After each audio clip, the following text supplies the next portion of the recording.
if I do the FBD in this situation, weight of this block will be mg. In fact, this 2 will be mg. If I take T here, so obviously the T will be acting on the strings on pulley 2 downward will be 2T. Being pulley 2 is a movable and a light pulley as well, so it must be having balancing force. So here it will be 2T. So this will be 2T. Here it will be 2T, and correspondingly this will be 2T, right? So since they are having different upward forces, so obviously it is the block A will go upward and block B will go downward. So if I assume them to be A1, A2, for example, I do not know they are either equal or not. So I can simply write down two equations for block A. For block A, I can write down it is 2T minus mg, that is equal to m into A1, right?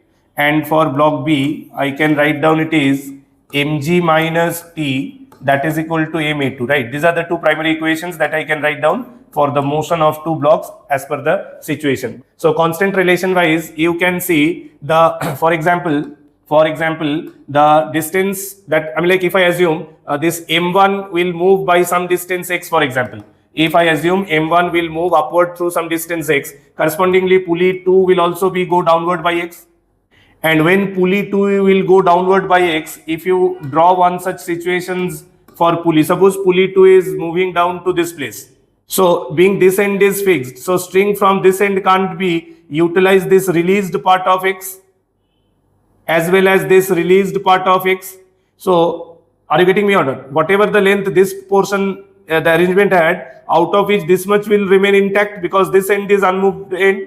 So the released part, once the pulley moves downward, if we hold the block B for a duration of time during which the pulley is descending for a distance x, if we hold the block B, so we can easily see x plus x, 2x portions of the string will become slack, loose.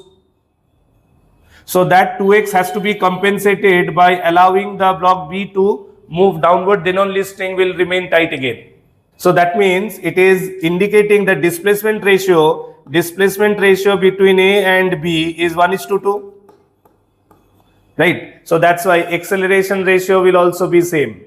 That means the acceleration with which the block A is moving upward, the block B will move twice of this. So this implies that A2 will be equal to twice of A1, right?